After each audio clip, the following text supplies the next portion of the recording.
এর আগের ভিডিওতে আমরা দেখেছিলাম চেয়ারম্যান কাংকে হত্যা করে বড় মেয়ে হাসপাতাল থেকে বেরিয়ে আসে, আর এর কিছুক্ষণ পরেই এই খবরটা জঙ্গলের আগুনের মতো মিডিয়ার ভিতরে ছড়িয়ে পড়ে। বর্তমানে আমরা দেখতে পাই ওদিকে আমাদের হিরো হুয়াং এর অবস্থাও একেবারে আশঙ্কাজনক। তাকে তড়িঘড়ি করে হাসপাতালের এমার্জেন্সি রুমে ভর্তি করা হয়। ম্যানেজার বেক এক মুহূর্তের জন্য তার পাশ থেকে সরছিল না, একদম চাতল পাখির মতো তাকে আগলে রেখেছিল।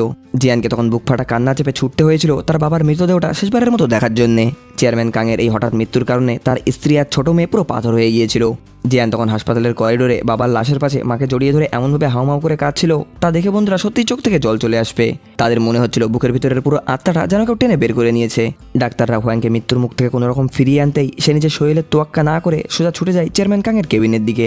সে গিয়ে দেখে তার জামাই অলরেডি চেয়ারম্যানের লাশ মরক ঘরে নিয়ে যাওয়ার জন্য ট্রলি ঠেলছে। আমাদের হিরো মাঝপথেই তাকে আটকে দেয় ঠিকই, কিন্তু বর্তমানে সে তো বাইরের একজন সাধারণ মানুষ। এই আইনি পরিচয়ের কারণে নিজের লাশের উপরে তার কোনো রকমই অধিকার ছিল না। ফলে নিজের চোখের সামনে দিয়ে নিজের আসল দেহটাকে মরক ঘরে নিয়ে যেতে দেখেও সে স্রেফ এক অসহায় দর্শকের মতো দাঁড়িয়েছিল। অন্যদিকে ছোট ভাইয়ের আগে কাঁপতে কাঁপতে বড় বোনের কাছে গিয়ে চিৎকার করে জিজ্ঞাসা করে সে কেন তার জন্মদাতা বাবাকে মেরে ফেললো। ভাইয়ের এমন রাগী চেহারা দেখেও বড় বোনের চোখে মুখে একটু ভয়ের ছাপ ছিল না। সে ঠান্ডা গলায় উত্তর দেয় সে যা করেছে স্রেফ আত্মরক্ষার জন্য করেছে। সে সাফ জানিয়ে দেয় এই চৈসন কোম্পানি তাদের আসল মা বাবার রক্ত জল করা সম্পত্তি, তাই মরতে হলেও সে এই সাম্রাজ্য তার সৎ মা আর সৎ বোনের হাতে কোনোভাবেই তুলে দিতে পারে না। বড় বোন চাল চেলে ছোট ভাইকে বোঝায় যে এই বিপদের দিনে তাদের দুই আপন ভাই বোনকে এক হয়ে লড়তে হবে। ব্যাস আর কি বন্ধুরা, বোনের এই সাইকোলজিক্যাল ব্ল্যাকমেলের জালে ছোট ভাই আবার নতুন করে ফেসে গেল। আসলে যে কোনো মানুষকে নিজের পক্ষে টানা আর ব্ল্যাকমেল করে কিনে নেওয়ার কাজে বড় বোন একটা আস্ত ডাইনি। তার এই কুটিল বুদ্ধির সামনে ছোট ভাই একেবারেই নস্যি। চেয়ারম্যান কাংয়ের মৃত্যুর খবর পেয়ে একঝাঁক ক্ষুধার্ত নেকড়ের মতো মিডিয়া আর সাংবাদিকরা পুরো হাসপাতালটাকে ছেয়ে ধরে। তারা বড় বোনের হাজবেন্ডকে ছেকে ধরে প্রশ্ন করতে থাকে যে চেয়ারম্যান কাংয়ের শরীর যেখানে সুস্থ হচ্ছিল সেখানে আচমকা তিনি মারা গেলেন কিভাবে। ঠিক তখনই বড় বোন সেখানে এন্ট্রি নেয় আর মিডিয়ার সামনে কান্নাকাটি করে একেবারে পিতৃভক্ত মেয়ের মতো অভিনয় শুরু করে দেয়। তাকে দেখে পুরো দুনিয়ার লোক ভাবছিল সে কতটা আদর্শ মেয়ে, কিন্তু আমাদের হিরো ভালো করেই জানতো যে এই পুরোটা হলো শুধু একটা স্ক্রিপ্টেড নাটক। বড় বোন স্রেফ নিজের খুনের দায় ঢাকতেই এই নিরীহ সাজা নাটকটা করছিল। ঠিক তখনই হুয়াংয়ের ফোনে তার ঠাকুমার একটা আকুল ফোন আসে। সে পাগলের মতো হাসপাতাল থেকে বের হয়ে ঠাকুমাকে খুঁজতে শুরু করে। বেশ কিছুক্ষণ এদিক ওদিক খোঁজাখুঁজির পরে সে দেখে তার বৃদ্ধ ঠাকুমা কনকনে ঠান্ডার মধ্যে রাস্তার উপরে অজ্ঞান হয়ে পড়ে আছে। সে আর এক সেকেন্ডও না ভেবে ছুটে গিয়ে নিজের শরীর দিয়ে ঠাকুমাকে আগলিয়ে নেয়। বরফ পড়ার সেই হাড় কাঁপানো রাতে রাস্তার মাঝখানে দাঁড়িয়ে ঠাকুমা আর নাতি একে অপরকে জড়িয়ে ধরে অঝরে কাঁদতে থাকে। আমাদের হিরোর মনে মনে তীব্র অপরাধ বোধ হচ্ছিল। তার মনে হচ্ছিল তার এই অলৌকিক আত্মা অদল বদলের চক্করে পড়ে আজ হুয়াংয়ের পরিবার আর ঠাকুমাকে এই চরম কষ্টের দিনগুলো দেখতে হচ্ছে। কিন্তু ঠাকুমা তাকে বিন্দুমাত্র দোষারোপ করেনি। এই চরম কষ্টের মুহূর্তেও তিনি নাতির খাওয়া দাওয়া আর ঘুম নিয়ে চিন্তা করছিল। তার সোনা নাতিরা যেন এই কনকনে শীতের রাতে খালি পেটে কষ্ট না পাই। হুয়াং সেখান থেকে ঠাকুমাকে আগলে ধরে বাড়ি নিয়ে আসে আর পরম যত্নে তাকে খাইয়ে দিয়ে ঘুম পাড়িয়ে দেয়। নিজের পুরো লাইফে সে কখনো কারোর জন্য এতটা ধৈর্য আর ভালোবাসা নিয়ে যত্ন নিয়নি। আসলে এটাই ছিল নিজের ভুলের খেসারতি দেওয়ার জন্য তার কাছে একমাত্র উপায়। চেয়ারম্যান কাং নিজের সন্তানদের সুশিক্ষায় বড় করতে পারেনি, এই জন্যই আজ তার জীবনে সবচেয়ে বড় শত্রু হয়ে দাঁড়িয়েছে তার এই ছেলে মেয়ে দুটো।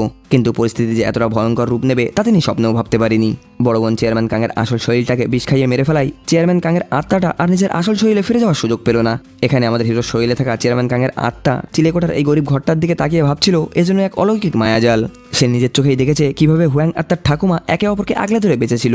ছোটবেলা থেকেই আসলে হুয়াংয়ের ফুটবলের প্রতি এক চরম টান ছিল আর সে প্রতিজ্ঞা করেছিল সে বড় হয়ে এক বিখ্যাত ফুটবল প্লেয়ার হবে। তার এই স্বপ্নের পেছনে ছায়ার মতো দাঁড়িয়ে সবসময় সাহস জুগিয়েছে তার এই বৃদ্ধ ঠাকুমা। প্র্যাকটিস শেষে নাতির রক্তাক্ত পায়ে তিনি রাতের পর রাত মলম লাগিয়ে দিতেন। এতক্ষণে চেয়ারম্যান কাং পরিষ্কার বুঝতে পারলেন যে আসলে হুয়াং কেন সেদিন ব্ল্যাঙ্ক থেকে চৈসন গ্রুপের নামটা লিখেছিল। ওর কাছে তার ফুটবলের স্বপ্নটা ঠিক ততটাই দামি ছিল যতটা চেয়ারম্যান কাংয়ের কাছে ছিল তার এই চৈসন গ্রুপ। অন্যদিকে একটা চার্চে চেয়ারম্যান কাংয়ের শেষকৃত্য বা জানাজার আয়োজন করা হয়। মিসেস কো আর ছোট মেয়ে জিয়ান সারাক্ষণ কফিন আগলে ধরে বসে বসে কাঁদছিল। ঠিক তখনই সেখানে বড় বোন আর ছোট ভাই এসে হাজির হয়। মিসেস কো আর নিজের রাগ ধরে রাখতে না পেরে সোজা বড় বোনের দিকে তেড়ে যায় আর চিৎকার করে জিজ্ঞাসা করে সে কেন নিজের বাবাকেই খুন করলো। কিন্তু বড় বোন ছিল আস্ত এক জাজেল ডাইনি। সে উল্টো দাবি করে যে মিসেস কো তাকে মিথ্যে অপবাদ দিয়ে ফাঁসানোর চেষ্টা করেছে। জিয়ান তখন সবার সামনে বোমা ফাটিয়ে বলে যে হাসপাতালের সিসিটিভি ক্যামেরায় পরিষ্কার দেখা গিয়েছে যে বাবার মৃত্যুর ঠিক আগে কেবিনের ভিতরে শেষবারের মতো বড় বোনই ঢুকেছিল। এই কথাটা শুনে বড় বোন ভেতরে ভেতরে একটু থমকিয়ে যায়। মিসেস কো তখন ঘোষণা করে তিনি চেয়ারম্যান কাংয়ের লাশটাকে পোস্টমর্টম করবে যাতে মৃত্যুর আসল কারণটা জানা যায়। তার স্বামীর শরীরে যদি এক ফোঁটাও বিষের কোনা মেলে তবে সে খুনিকে জেলের ভাত খাইয়েই ছাড়বে।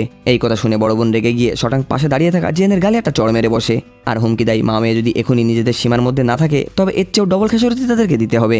বড় বোনের চারপাশে সবসময় একঝাঁক বডিগার্ড পাহারা থাকায় মিসেস কো আর জিয়ান চাইলেও কিছু করতে পারছিল না। তবে মনের ভিতরে সিসিটিভি ফুটেজের ভয় ঢুকে যাওয়ায় বড় বোন তড়িঘড়ি করে একদল গুন্ডা পাঠিয়ে দেয় জিয়নের বাড়িতে, যাতে তারা সেখানে ঢুকে সিসিটিভি সব আসল প্রমাণ একেবারেই পুড়িয়ে ধ্বংস করে দিতে পারে। বাবার লাশের সামনে দাঁড়িয়ে ভাই বোনের এই নোংরা নাটক আর ক্ষমতার লোভ দেখে ছোট ভাই এবার চরম ঘেন্নায় নিজের মাথা নাড়তে থাকে। পরিবারের এই চরম দুর্দিনেও এদের পরিবারের ক্যাচাল যেন থামতেই চাচ্ছিল না। বাপের লাশের সামনে ছোট ভাই আর তার বউ এবার একে অপরের চুল ছিঁড়তে শুরু করে। ছোট ভাই এতদিনে পরিষ্কার জানতে পেরেছে যে তার নিজের বউ আর শ্বশুর মিলে এতদিন তার পেছনে কাটি করেছে। আছে আর গোপনে তার বড় বোনের সাথে হাত মিলিয়ে তাকে পথে বসানোর ছক কষছিল। জানাজার মাঝেই এই স্বামী স্ত্রীর তুমুল ঝগড়া শুরু হলে আমাদের ড্যাশিং জিয়ান এক লাথিতে দুজনকে চাষ থেকে ঘাড় ধাক্কা মেরে বের করে দেয়। সত্যিই চেয়ারম্যান কাং পূর্বজন্মে কি এমন পাপ করেছিল কে জানে, মরার পরেও তার একটুও শান্তি জুটল না। পরের দিন সকালে কোম্পানির বোর্ড অফ ডিরেক্টরদের মিটিংয়ে আবারও ফিসফিসানি শুরু হয় ট্রেডিং কোম্পানির ওই 300 বিলিয়ন ফান্ডের আসল চোটটাকে। বড় বোন তখন এক বুক আত্মবিশ্বাস নিয়ে নিজের সততার ডুগডুগি বাজাতে থাকে। সে চ্যালেঞ্জ ছুড়ে বলে যে সে যে কোনো তদন্তের মুখোমুখি হতে রেডি আছে। যদি প্রমাণ হয় যে সে টাকা চুরি করেছে তবে সে নিজে থেকেই চেয়ারম্যানের পদটা ছেড়ে দেবে। মুখে সাধু সাজলেও বড় বোন আড়াল থেকে কর্মচারীদের নির্দেশ দেয় খুনের সব প্রমাণ যেন এক নিমেষেই সাফ করে দেওয়া হয়। মিটিং শেষে তার অ্যাসিস্ট্যান্ট তাকে জানায় তার ডাক্তার বর অলরেডি হাসপাতালের চাকরি থেকে ইস্তফা দিয়েছে। বড় বোন বাড়ি ফিরে দেখে তার বর তল্পিতল্পা গুটিয়ে বাড়িতে বসে আছে। সে বউকে বলে এখন থেকে সেসব ছেড়ে ছুড়ে দিয়ে ঘরের কোণে বসে তার বউকে সাপোর্ট করবে, যাতে তার বউ শান্তিতে এই চৈতন গ্রুপে রাজত্ব করতে পারে। কিন্তু আসল সত্যটা হলো সে বউর উপরে না, বরং নিজের উপরে চরম হতাশ ছিল।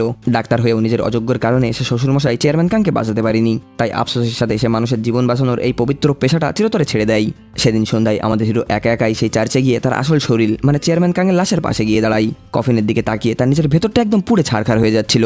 এই মুহূর্তে যেন স্বয়ং সে নিজেই নিজের লাশের মুখোমুখি হয়ে দাঁড়িয়ে আছে। মৃত শরীরটা চেয়ারম্যান কাংয়ের হলেও তার ভিতরের আত্মাটা আমাদের হিরো হুয়াংয়ের ছিল।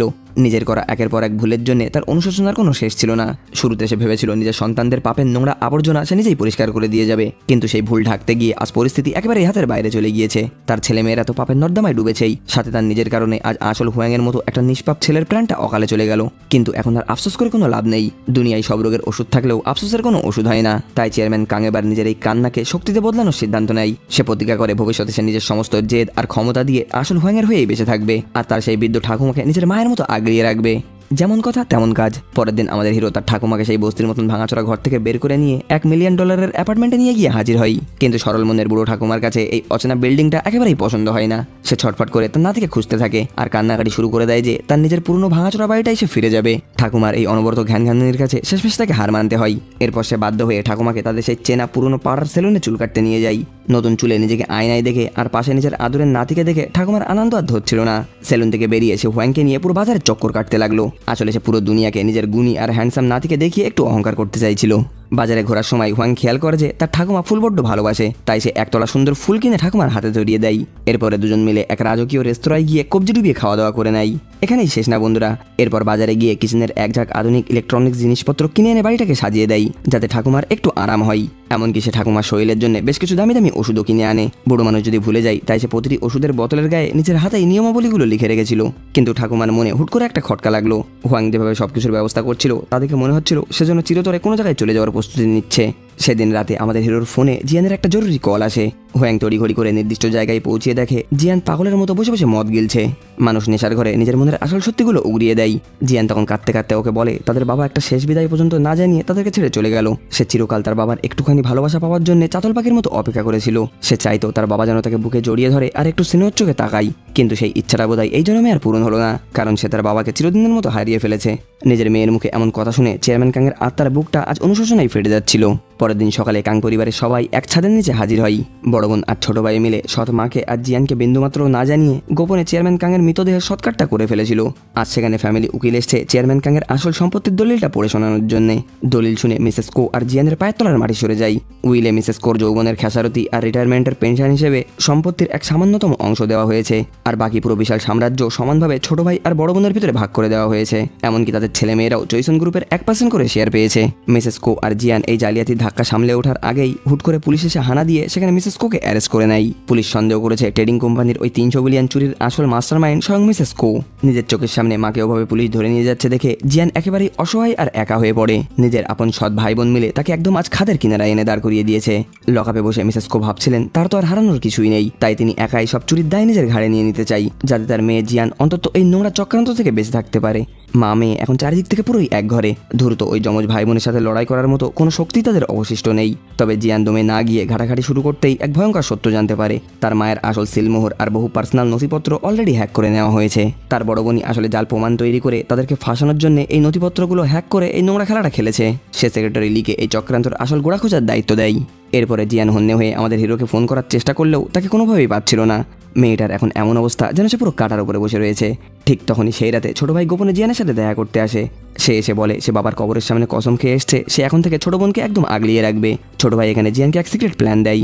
সে বলে লোক দেখানোর জন্য তারা একে অপরের শত্রু সেজে থাকবে, কিন্তু পর্দার আড়ালে তারা দুজন হাত মিলিয়ে লড়াই করবে এই কালনাগিনী বড় বোনের বিরুদ্ধে লড়াই করতে। তাহলে বন্ধুরা আমাদের আন্দাজই ঠিক হলো, ছোট ভাই অবশেষে লাইনে ফিরে এসছে। পরের দিন ছিল বড় বোনের সেই বহু প্রতীক্ষিত জমকালো চেয়ারে বসার দিন। অবশেষে সে চৈশন গ্রুপের চেয়ারম্যানের গদিতে বসার স্বপ্ন পূরণ করেই ছাড়লো। ওদিকে নিজের মাকে জেলের ঘানি টানা থেকে বাঁচানোর জন্য জেনের সামনে আর কোনো রাস্তা খোলা ছিল না। বাধ্য হয়ে এসে তার নিজের স্মাইলি কোম্পানির 15% শেয়ার বড় বোনের নামে ট্রান্সফার করে দেয়। এই শয়তান বড় বোন খুব ভালো করেই জানতো জিয়ান একটা আদর্শ মেয়ে, আর সে নিজের মাকে বাঁচাতে যে কোনো ত্যাগ করতে পারবে। জিয়ানের সে দুর্বল জায়গাতেই সে চাবুকটা মেরেছিল। এরপর চৈশন গ্রুপের চেয়ারম্যানের আসনে রাজকীয় কায়দায় বসে বড় বোন এক লম্বা চওড়া ভাষণ দেয়, আর কোম্পানিকে এক নতুন উচ্চতায় নিয়ে যাওয়ার প্রতিশ্রুতি দেয়। ভাষণ শেষে সে সবার সামনে তার নতুন ডান হাত বা প্রধান সেনাপতি হিসাবে আলাপ করিয়ে দেয় স্বয়ং আমাদের হিরো হোয়াংকে। এই দৃশ্য দেখে উপস্থিতি সবার চোখ তো কপালে ওঠার জোগাড়। তবে সবচেয়ে বড় ঝটকাটা খেয়েছিল জিয়ান। সে স্বপ্নেও ভাবেনি যে এই চরম বিপদের দিনে আমাদের হিরো তাকে এভাবে পেছন থেকে ছুরি মারবে। আসলে আসল সত্যটা হলো হোয়াং নিজেই বড় বোনকে এই বুদ্ধিটা দিয়েছিল যে কিভাবে মিসেস কোকের টোপ বানিয়ে জিয়ানের কাছ থেকে ওই স্মাইলি কোম্পানির 15% শেয়ারটা কেড়ে নেওয়া যাবে। আর এই মাস্টার প্ল্যানটা করে দেওয়ার পুরস্কার হিসেবে সে বড় বোনের ডেরাই এই ভিআইপি চাকরিটা পেয়েছে। বড় বোন হোয়াংকে তার আসল ট্রাম্প কার্ড হিসেবে সবার সাথে পরিচয় করিয়ে দেয়। জিয়ান রাগে আর দুঃখে আমাদের হিরোর সামনে গিয়ে জেরা শুরু করে সে কেন এই কঠিন সময়ে তার সাথে বিশ্বাসঘাতকতা করলো। হোয়াং তখন একেবারেই বরফ শীতল গলায় জিয়ানের মুখের উপরে বলে দেয় ওর এখন আর কোনো ক্ষমতা বা জেতার সুযোগই নেই, তাই তার সাথে থাকা এখন স্রেফ সময় নষ্ট। নিজের আখের গোছাতে তার এখন একটা শক্তিশালী আশ্রয় দরকার ছিল, আর বড় বোন এখন তার জন্য একদম বেস্ট অপশন। এই ঘটনার পরে জিয়ান আর ম্যানেজার বেককে শাস্তি হিসেবে একটা ভাঙাচোরা ডিপার্টমেন্টাল স্টোরে বদলি করে দেওয়া হয়। অফিসটার দশা দেখে এক নজরেই বোঝা যাচ্ছিল যে ওটা বহু বছর ধরে প্রাত্যক্ত আবর্জনা পড়া একটা ঘর ছিল। ওদিকে আমাদের হিরোকে বড় বোন তার সাথে করে বড় বড় বিজনেস মিটিং আর পার্টনারদের কাছে নিয়ে ঘুরতে থাকে। সেদিন বিকেলে তাহা কর্পোরেশনের সেই বিষাক্ত সাপ চেয়ারম্যান না আচমকা বড় বোনের অফিসে এসে হাজির হয়। চেয়ারম্যান না আমাদের হিরোকে দেখা মাত্রই চিনে ফেলে। কিছুদিন আগেই অলিভার লিথিয়াম খনির প্রজেক্টটা যেভাবে সে তার মুখের সামনে থেকে কেড়ে নিয়েছিল সেই অপমানের কথাটা মনে করে বুড়ো এখন ভেতরে ভেতরে ফুঁসছিল। আগের চুক্তি অনুযায়ী চেয়ারম্যান না বড় বোনকে চেয়ারম্যানের গদিতে বসতে সাহায্য করেছে, আর তার বদলে বড় বোনের ওই ড্রিম হাইড্রোজেন প্রজেক্টটা তাহা গ্রুপের হাতে তুলে দেওয়ার কথা ছিল। কিন্তু এখন নিজের আখের গুছিয়ে নেওয়ার পরে বড় বোন সম্পূর্ণ পাল্টি মেরে চেয়ারম্যান নাকে কাজ করে দেখাতে শুরু করে। চেয়ারম্যান না এখানে রাগে লাল হয়ে হুমকি দেয় সে ওকে আবার টেনে হিঁচড়ে একদম আগের জায়গায় নামিয়েই ছাড়বে। ওদিকে মিসেস কো লকআপ থেকে ছাড়া পেয়েছে শুনে হোয়াং মনে মনে বিরাট স্বস্তি পাই। সে তড়িঘড়ি করে সেক্রেটারি লিকে ডেকে এনে টাকায় ঠাসা একটা আস্ত সুটকেস তার হাতে তুলে দেয়। এই পরিমাণ টাকা মা মেয়েকে আমেরিকায় গিয়ে কয়েক বছর রাজার হলে বেঁচে থাকার জন্য একদম যথেষ্ট ছিল। কিন্তু সেক্রেটারি লি নরম হয়ে বলে মিসেস কো আর জিয়ান কোনো অবস্থায় দক্ষিণ কোরিয়া ছেড়ে যেতে রাজি হবে না। হোয়াং তখন জোর দিয়ে বলে তাদের এই মুহূর্তে যান বাঁচাতে হলে আমেরিকায় পালিয়ে যেতেই হবে, কারণ বড় বোন এখন সন্দেহ করেছে যে চেয়ারম্যান কাংয়ের খুনের রাতের আসল হাসপাতালের সিসিটিভি ফুটেজটা মা মেয়ের কাছেই লুকানো রয়েছে। যে মহিলা ক্ষমতার লোভে নিজের জন্মদাতা বাপকেই ঠান্ডা মাথায় খুন করতে পারে সেই মা মেয়েকে জ্যান্ত ছেড়ে দেবে, এটা মানাটাই একদম বোকামি।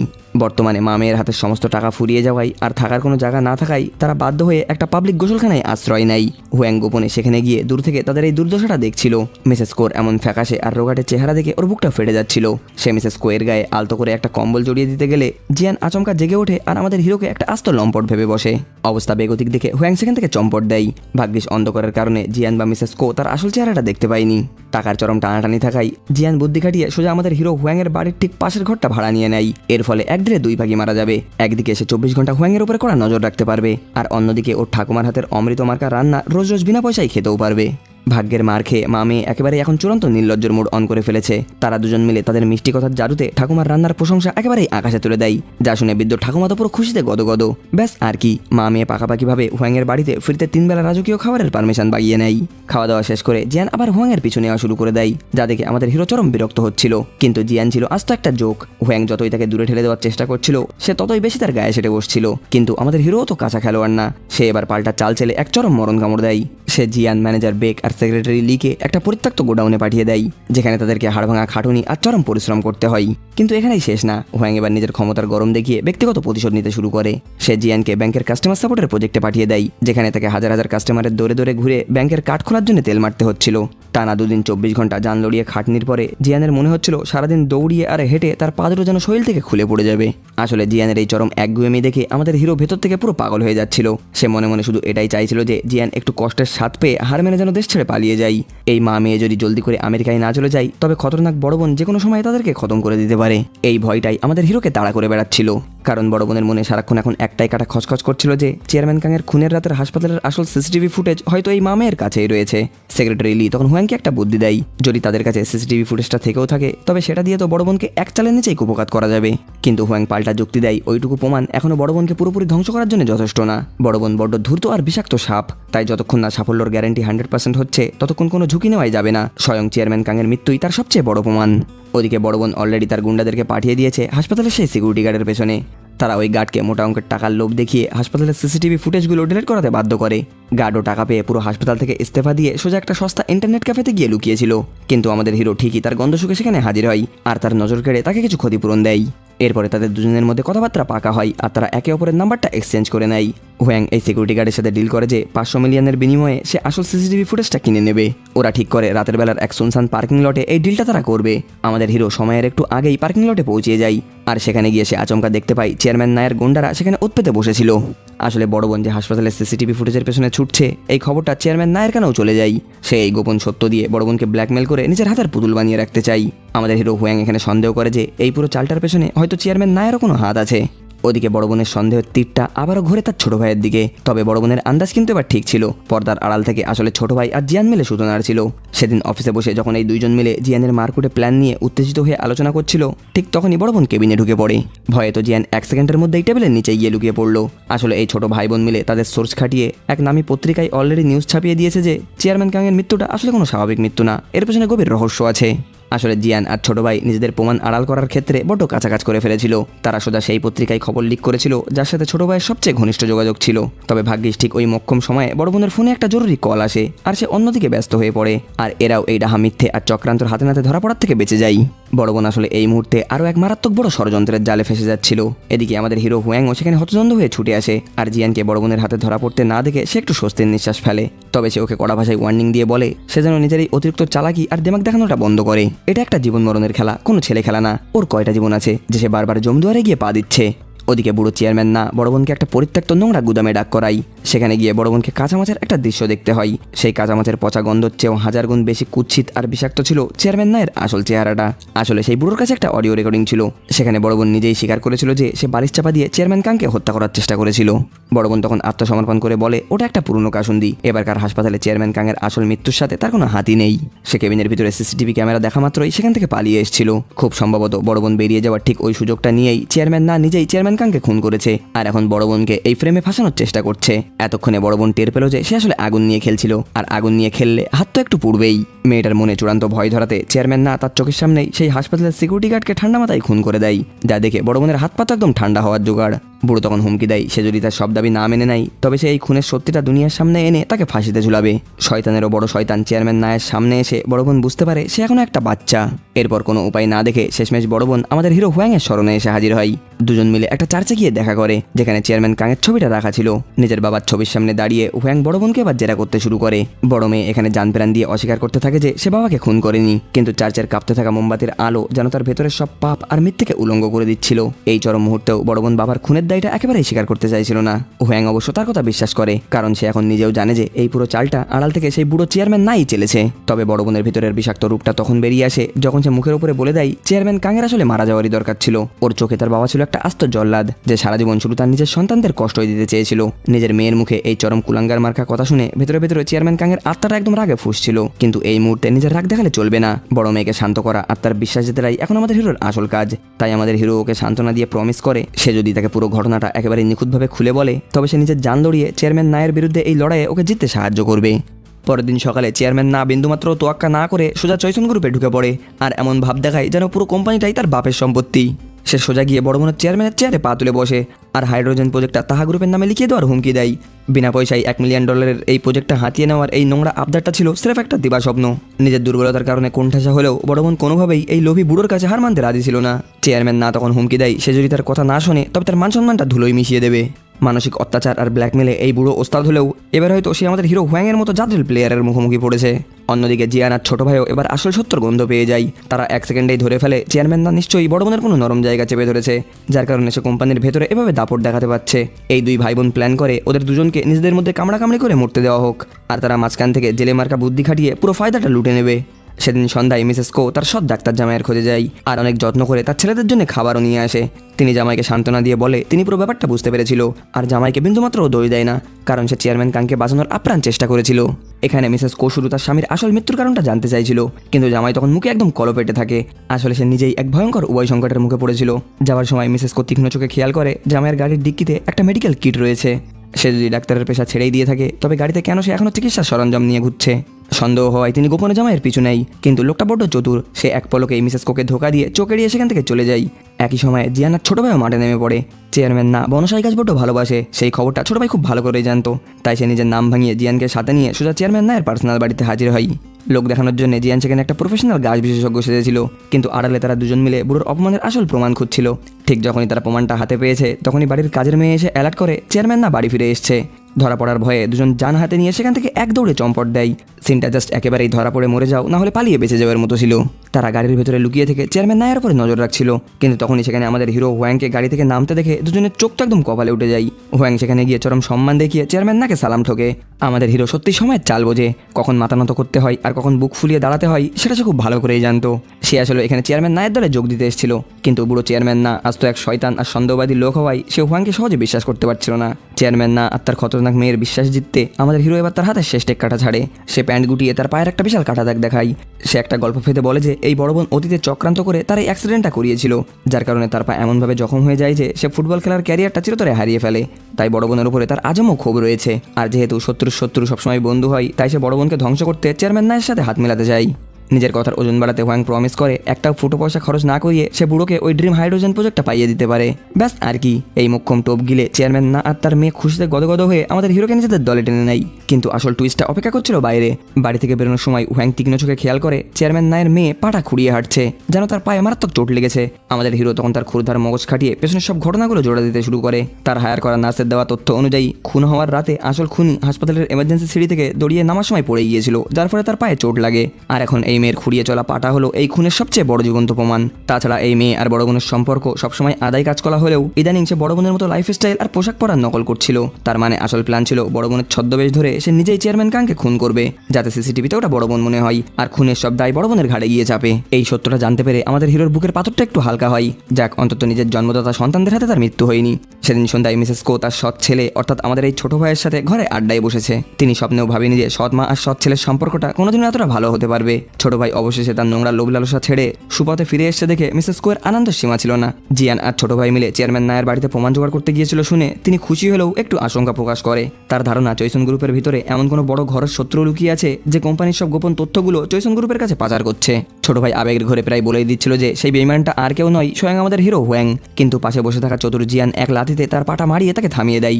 ওদিকে হোয়াং রাতে বাড়ি ফিরে দেখে তার বুড়ো ঠাকুমা জিয়ানের এনে দেওয়া কেকটা একেবারেই চেটে পুটে খাচ্ছে।